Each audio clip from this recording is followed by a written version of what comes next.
আবার আল্লাহ রাসূল বলছেন যে মহামারী কলেরা মুসলমানের জন্য রহমত, দয়া।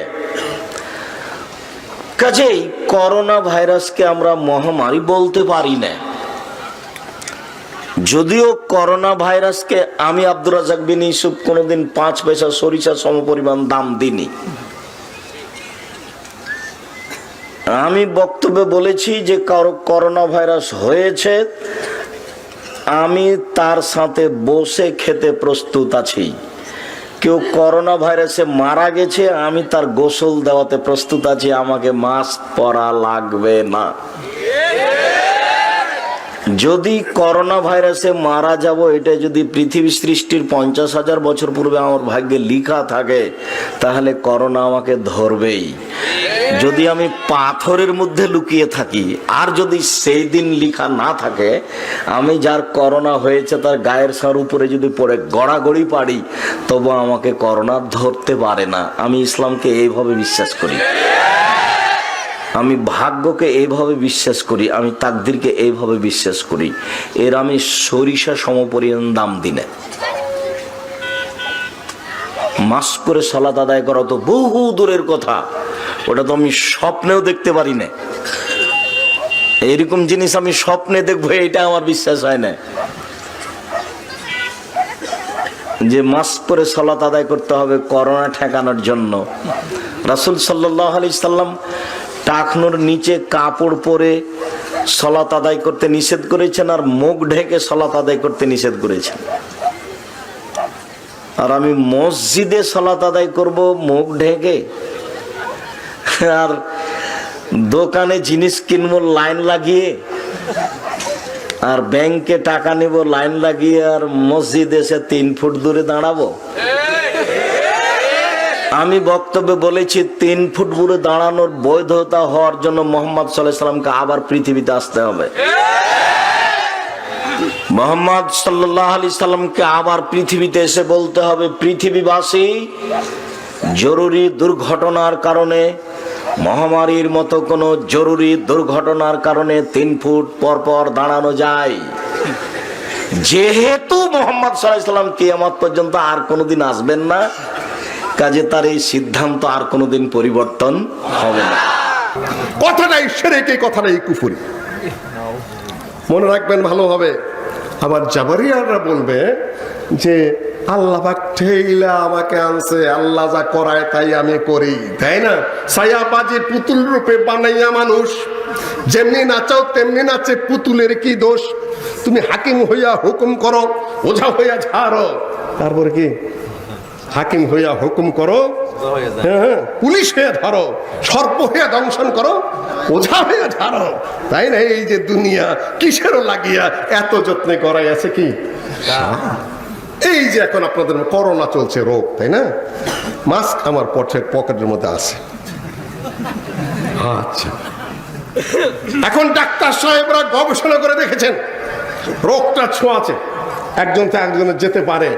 মাস্ক যদি পরো তাহলে রোগটা কি একটু কম বিস্তার লাভ করে, মাস্কে ঠেকাবে এমন কথা না, কম বিস্তার করবে। আর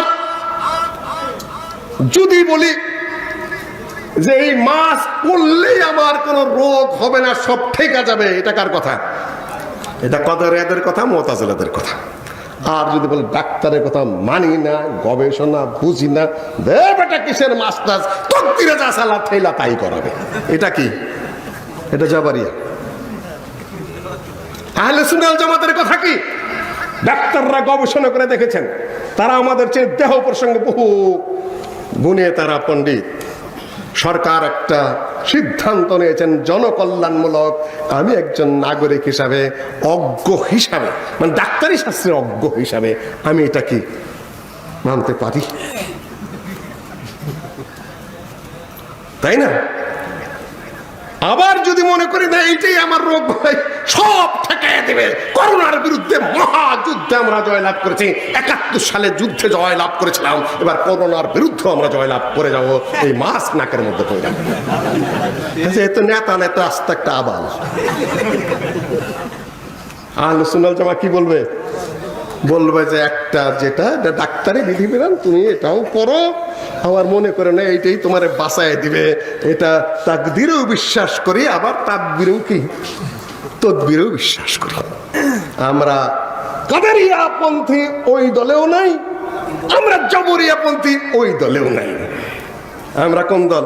আহলুস সুন্নাহ ওয়াল জামাআহ। এটা সববেও বিশ্বাস করি, ডাক্তার বিশ্বাস করি, মানে এটাও মানি, আবার তকদিরেও বিশ্বাস করি, তাকদিরে এড়াইতে পারবো না।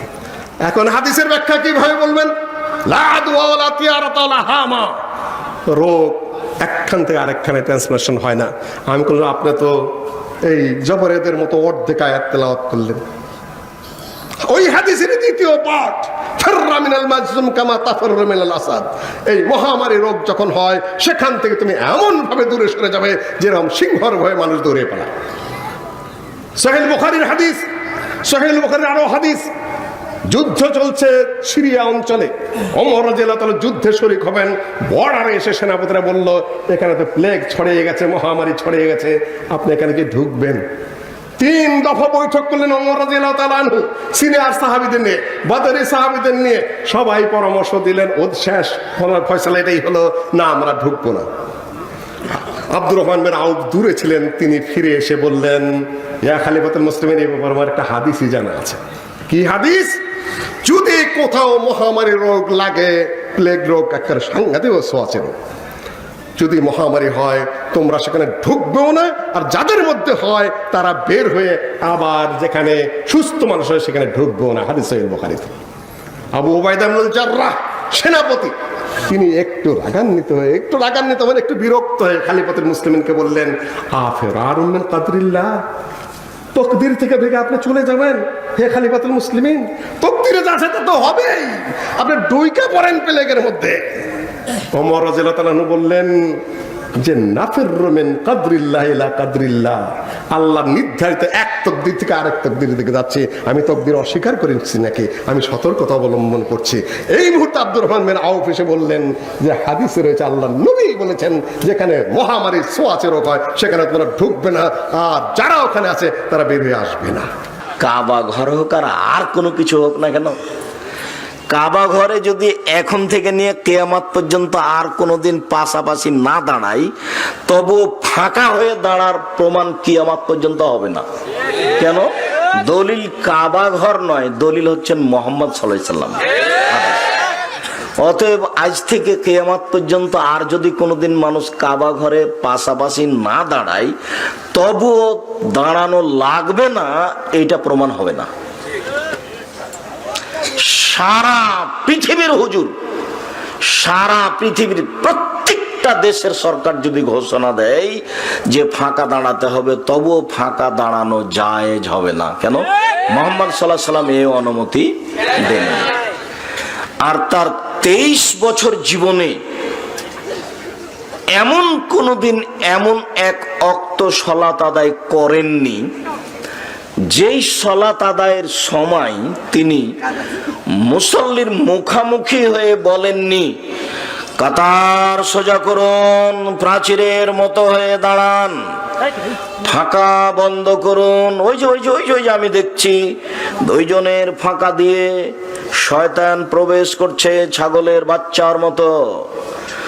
যে ব্যক্তি ফাঁকা বন্ধ করবে, আল্লাহ তার জন্য জান্নাতে ঘর বানাবেন। এইভাবে না বলে কোন একদিন এক ওয়াক্ত সালাত আদায় করেছেন এরকম কেউ কিয়ামত পর্যন্ত প্রমাণ দিতে পারবে না। কোন একদিন আল্লাহর নবী না বলে সালাত আদায় করেছেন, এটা যদি প্রমাণ হয়ে যায়, যেদিন প্রমাণ হবে সেদিন থেকে আমি আব্দুর রাজ্জাক আর কোনোদিন জাতির সামনে আসবো না।